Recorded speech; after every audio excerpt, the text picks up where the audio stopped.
La cara pálida de Carmen era a contraluz del patio, casi azulada de tal semioscuridad en pugna con el lucerón de su espalda.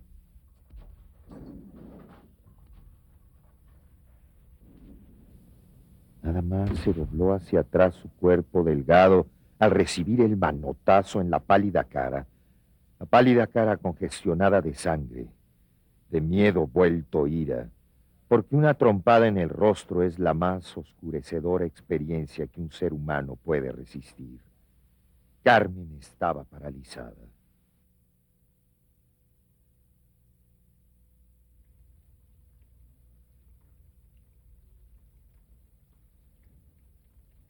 Bienvenidas y bienvenidos al último programa de la serie Lengua y Comunicación. Hoy hablaremos de la crónica y descubriremos que todos podemos ser cronistas, porque somos testigos de lo que sucede a nuestro alrededor. Veremos a doña Lupe narrar su historia a su esposo, don Ramón. Escucharemos la segunda parte de la crónica Tris de Sol, con la que iniciamos el programa. Y tomaremos notas de los consejos que nos dará un cronista.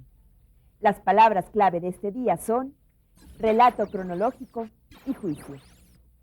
Los invitamos cordialmente para que sigan enviando sus preguntas y sugerencias a la dirección y teléfonos que aparecen en pantalla. Para aclarar sus dudas y proporcionarnos explicaciones sobre el tema, contamos con la presencia de nuestro amigo Arturo Guzmán, a quien nos da mucho gusto tener en el programa. ¿Qué tal? Bienvenido, Arturo. ¿Qué tal? ¿Qué tal? Como siempre, el gusto es para mí y sobre todo el gusto de estar frente a nuestros espectadores que esperemos nos acompañen haciendo, por ejemplo, una crónica de este programa. Lo prometido es deuda. Iniciemos. Vamos a ver el relato de doña Lupe.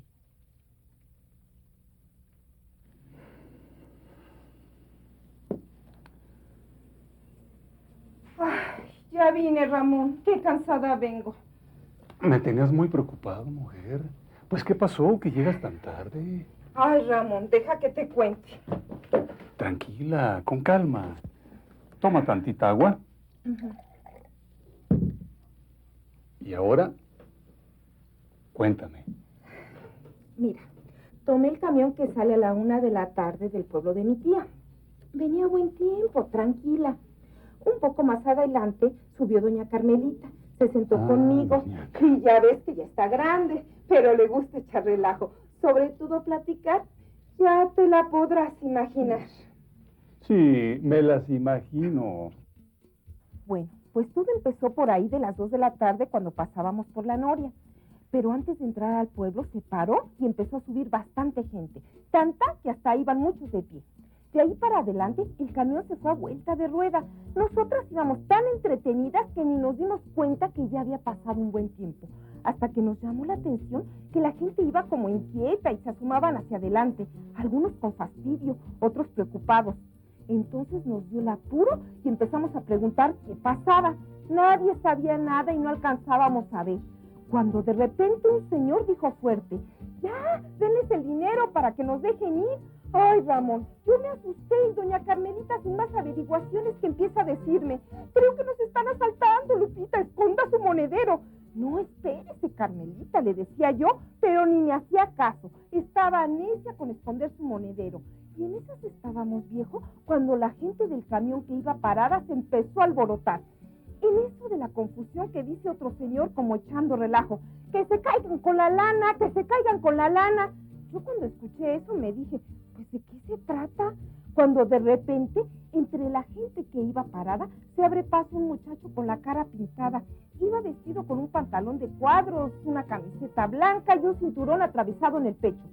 Al llegar, que se para frente a nosotras y que levanta un rifle de madera que llevaba en la mano, y cuando vio a doña Carmelita muy entretenida, que le grita: ¡deme su cooperación!, levantando un bote con un agujero en la tapa. Como Carmelita lo único que vio al voltear fue el rifle, que pega un brinco y un gritote. No, pues la gente se empezó a reír y yo también. ¡Canijo, muchacho malhora! ¿No ves que se me puede parar el corazón? Le decía bien enojada Carmelita al muchacho, que se fue riendo para atrás para seguir pidiendo dinero. Ay, esa Carmelita. Tendrías que haber estado ahí para verla tan espantada. Sí, casi estuve ahí. Lo cuentas tan clarito que casi lo vi. Bueno, y a todo esto, ¿Por qué razón pedía dinero ese muchacho? Ah, pues era un estudiante que estaba pidiendo cooperación para su graduación junto con otros jóvenes. Qué muchachos tan ocurrentes. Y doña Carmelita también. Qué bueno que estuviste ahí para que me lo contaras. Eso sí, hubieras visto, fue tan chistoso entre tanta cosa. ¿Cuántas narraciones como esta hemos contado a nuestros amigos o familiares? Situaciones curiosas o interesantes que hemos platicado como crónicas, es decir, en orden cronológico. ¿No es así, Arturo? Precisamente, porque una crónica puede definirse como un relato detallado de un suceso en el orden que ocurren los hechos. Como lo que le sucedió a todos los pasajeros del camión en donde viajaba doña Lupe. Y contado además por ella en orden cronológico, porque señala la hora en que salió del pueblo de su tía, a partir de qué momento se inició el retraso y todo lo que ocurrió paso a paso. Y a esta forma de contar un hecho, esta manera ordenada, se le llama relato cronológico.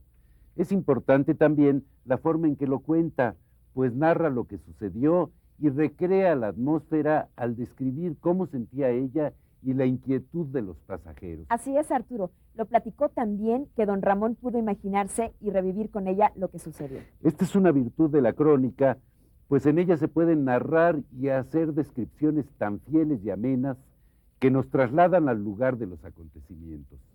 Como el segmento inicial del programa, donde solo escuchando la narración pudimos imaginar lo que ocurrió. Así es, este fragmento pertenece a la crónica Tris de Sol, escrita por María Luisa Mendoza, mejor conocida en el ambiente literario como la China Mendoza.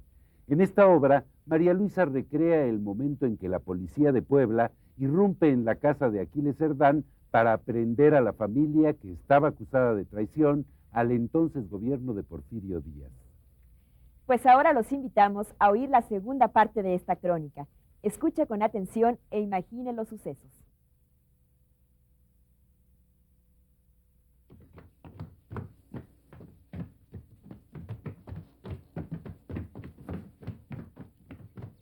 Y Miguel iba entrando a zancadas como Pedro por su casa, como penetra quien es policía y no ha leído nunca la Constitución.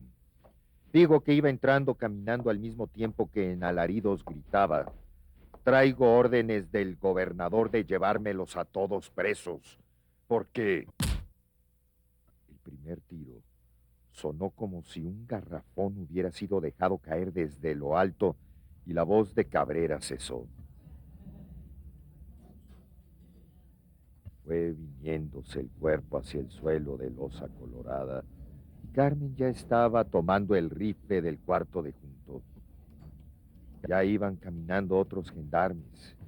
Eran más de 30. Ya el de mero adelante empezaba a subir. Todo esto lentamente y sin descanso, de aprisa. Carmen tenía el rifle en las manos y miró, y su ojo pasó la mirilla en ese mismito instante.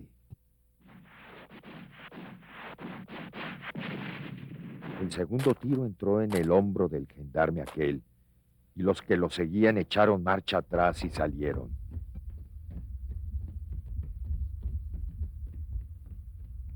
Carmen cerró el zaguán y ya iba bajando la madre y Máximo. Y Carmen les dijo: ¡a defendernos!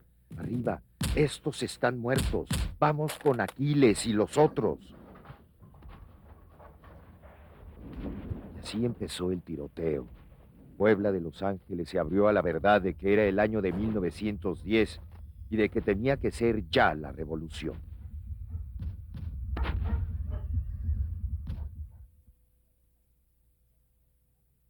¿Qué les pareció esta crónica? Vamos a comentarla con la ayuda de Arturo. Y para ello, partiremos de la pregunta que nos envió por fax el señor Ramiro Hernández de La Paz, Baja California Sur, que dice: ¿cuál es la diferencia entre la crónica y la descripción? Anteriormente dijimos que la descripción es una herramienta de la crónica que consiste en hacer una especie de retrato con palabras de un paisaje, un objeto, una persona o una escena, de modo que quien lee o escucha pueda imaginarse cómo es o era aquello que se describe. Pero la crónica También incluye el relato de acciones o eventos que ocurren en cierto orden o secuencia temporal. La crónica de María Luisa Mendoza es un buen ejemplo del uso de la descripción y la narración en la reconstrucción de sucesos históricos, como lo fue el inicio de la Revolución Mexicana. Así es, Arturo. Yo pude imaginar a Carmen Cerdán en el momento en que fue abofeteada y los movimientos que hicieron dentro de la casa para defenderse. Pudiste imaginarlo porque en esta crónica se describe y se narra con mucho detalle a sus protagonistas y sus acciones. Arturo, tengo aquí una pregunta que nos envió el señor Filiberto Herrera de la delegación Álvaro Obregón, del Distrito Federal.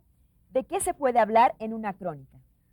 De acuerdo al tema que abordan, las crónicas pueden ser de hazañas, de viajes, descubrimientos, eventos deportivos, desastres, accidentes, en fin, existe una gama infinita de ellas. Entre ellas están las que hablan de nuestras costumbres, tanto las actuales como de antaño. Así lo hace el compositor Chava Flores en el fragmento de esta canción titulada Mi México de ayer. Disfrutemos de este segmento musical. Una indita muy chula tenía su anafre en una banqueta. Su comal negro y limpio freía tamales en la manteca y gorditas de masa, piloncillo y canela. Al salir de mi casa compraba un quinto para la escuela. Por la tarde a las calles sacaban mesas limpias viejitas. Nos vendían sus natillas y arroz con leche en sus cazuelitas. Rica capirotada de jocotes en miel, y en la noche un atole tan champurrado que ya no hay de él. Estas cosas hermosas, porque yo así las vi, ya no están en mi tierra, ya no están más aquí. Hoy mi México es bello como nunca lo fue, pero cuando era niño tenía mi México no sé qué.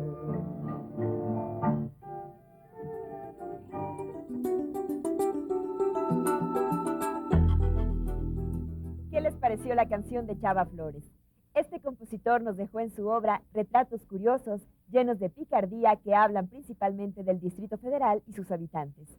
Arturo, tenemos aquí la pregunta del señor Guadalupe Hernández de San Nicolás de los Garza, Nuevo León. Él nos comenta, en la guía se dice que hay crónicas en las que solo se informa y otras en las que se dan opiniones o juicios. ¿Podrías explicar más cuál es la diferencia? Señor Hernández, esta es una muy buena pregunta. Tomemos como ejemplo la canción de Chava Flores. En ella nos cuenta lo que ocurría en la Ciudad de México cuando él era niño y expresa su opinión cuando dice que a pesar de que el México de hoy es lindo, el México que él conoció durante su niñez tiene un algo particular que no olvida y que lo lleva a escribir esa canción. Ese es un juicio de valor. En una crónica informativa solo nos dirán qué ocurría en aquellos tiempos sin usar adjetivos calificativos. Amigos, ustedes también pueden escribir sobre lo que están viviendo en estos momentos, describir las costumbres del lugar donde viven, los sucesos cotidianos y sus opiniones. Es una excelente invitación. Los cronistas son testigos y partícipes de su tiempo. Sienten lo que viven en carne propia, por lo que no pueden dejar de dar su opinión o juicio de hechos. Además, lo que narran se queda para las generaciones venideras y ese es uno de los valores de la crónica, cualquiera que sea su tipo.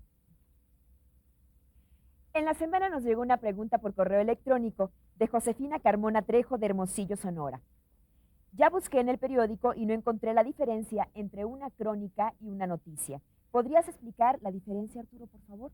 Señora Carmona, las noticias o notas informativas tienen el propósito principal de dar a conocer los hechos, es decir, informar qué ocurre, mientras que las crónicas se centran más en el cómo ocurren. Por eso es posible encontrar en el periódico del mismo día tanto notas como crónicas sobre un mismo suceso. De una manera de distinguirlas es que las crónicas generalmente son más extensas porque incluyen descripciones detalladas de los hechos que se relatan. Por ejemplo, vamos a verlo, una cosa es decir, ayer a las 14:30 hubo un temblor de tantos grados. Esa es una nota informativa.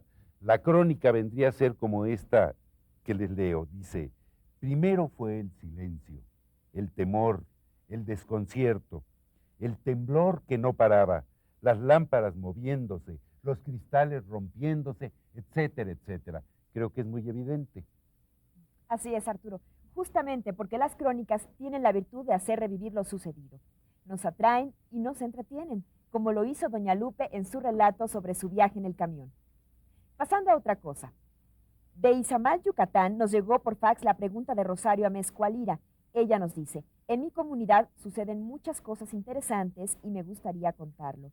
¿Cómo puedo escribir una crónica? No olvide que para hacer una narración debe ordenar lo que sucede cronológicamente. Realice descripciones donde recree el ambiente, el tiempo y sobre todo no olvide hacerlo de una forma amena, sencilla, clara. Para continuar con esta sugerencia, escuchemos los consejos de personas que se dedican a escribir crónicas en la siguiente entrevista. Mira, la tradición de los cronistas data desde la época colonial. Antes era un nombramiento que se daba a una persona, un poco para que alabara el trabajo del gobernante en turno. En la Ciudad de México ha habido cronistas de la Ciudad de México. A partir de 1987 se establece el Consejo de la Crónica de la Ciudad de México. Nos hacemos porque la mayoría de nosotros somos otra cosa. Si hacemos un trabajo profesional o comerciantes o abogados, otra cosa, que nos ha gustado e interesado la historia. Por esa razón es que nosotros nos lo hemos propuesto. Primero, un requisito, tener voluntad de hacerlo, tener interés, pasión por el trabajo. En el Consejo de la Crónica y algunas leyes municipales de los estados se habla de los requisitos del cronista. Ser una persona que haya nacido o que viva de mucho tiempo en el lugar, que se interese por dar a conocer lo que es el sitio, platique y escriba y difunda el conocimiento. Entonces, el cronista es una designación que se da a alguien que verdaderamente está interesado en esto. Normalmente el cronista escribe sobre lo pasado y trata de obtener una información que sirva a los habitantes presentes para conocer sus monumentos, sus tradiciones, sus costumbres, cómo es la vida de la ciudad y de la colectividad. Bueno, el Centro Histórico de Tlalpan está decretado desde 1986 como un centro histórico. Afortunadamente, es un centro muy bien delimitado entre la avenida San Fernando, Insurgentes y Tlalpan, la calzada de Tlalpan. Entonces son 52 calles que datan desde la época del virrey Revillagigedo, que mandó a alinear las 52 calles de Tlalpan.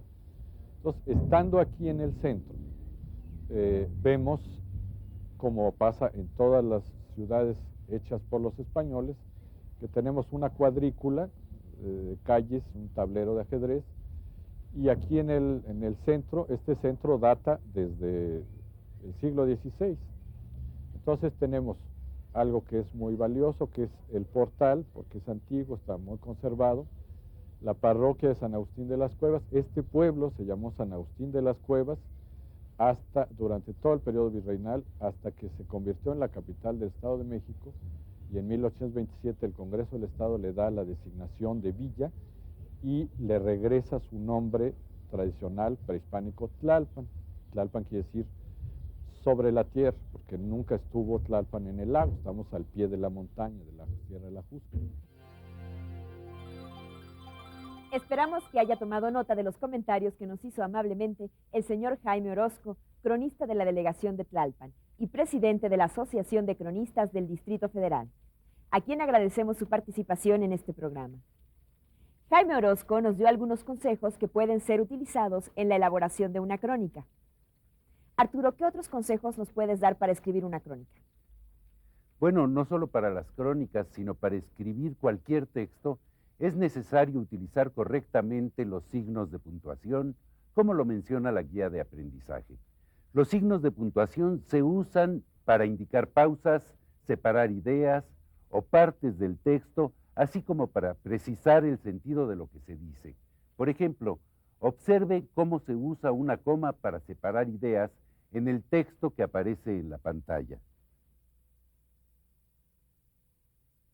Sonó como si un garrafón hubiera sido dejado caer desde lo alto y la voz de Cabrera cesó. El punto y aparte se usa para iniciar lo que sigue en un nuevo párrafo. Puebla de Los Ángeles se abrió a la verdad de que era el año de 1910 y de que tenía que ser ya la revolución. Generalmente, este se usa cuando se cambia de temas o cuando se va a hablar de un aspecto distinto del mismo tema. Si quiere saber más sobre el uso de signos, verifique en el libro Dos Crímenes y observe cómo los utilizó su autor, Jorge Ibargüengoitia. Antes de despedirnos, revisemos las palabras clave de este programa.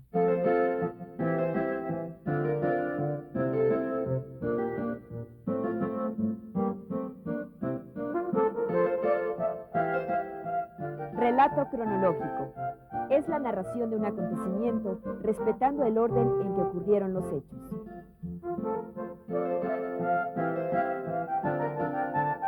Juicio.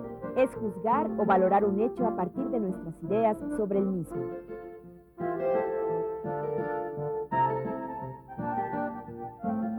Aquí termina el diccionario de palabras clave del curso, pues lamentablemente este es el último programa de la serie Lengua y Comunicación.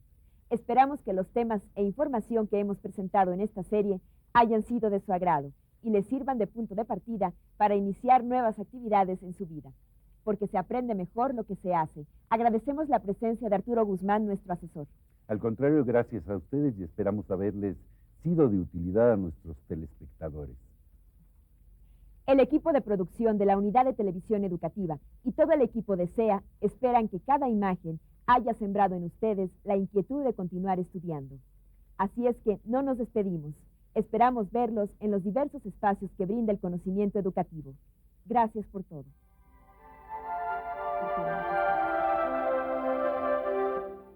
Obteniendo más cultura, más conocimientos que con el paso del tiempo es más a tus hermanos, a tus sobrinos se lo puedes transmitir, ¿no? Y ello puedes motivarlos también para que ellos continúen estudiando y no se queden. Si algunos no tuvimos la oportunidad de hacerlo anteriormente, pues creo que nunca es tarde para empezar. Por el interés de que tengo que progresar en mi vida y tener un ejemplo hacia mis hermanos, porque ni uno de mis hermanos estudió y yo sí quiero estudiar, aunque ya estoy grande, pero no es tarde. Aprendo a vivir mejor, a comportarme mejor, tener una conducta mejor y ¿qué más? Pues le sigo adelante. Conseguir un buen empleo, ya que ahorita para conseguir un empleo por lo menos es la secundaria o la preparatoria. Con la constancia de que estoy estudiando la secundaria, me han dado un empleo de media jornada y eso es bueno porque antes no trabajaba, ni tenía oficio ni beneficio. Es que ahora ya tengo un buen empleo. Por una parte mis papás y por la otra pues, salir adelante, ¿no? Sobresalir del montón, ¿no? Como se dice. Quiero seguir mis estudios, terminando mi secundaria, seguir la prepa y tener una carrera para tener un mejor futuro. Gracias a que ahorita estoy por terminar mi secundaria, mi hermano que dejó sus estudios también piensa regresar para terminar su secundaria. Que traten de estudiar hasta lo más que puedan, si pueden una carrera, aunque ya sean personas mayores, pero pueden tener un mejor nivel de vida. Que le echen muchas ganas, que no se den por vencido. Está en sus manos estudiar, pues adelante, ¿no?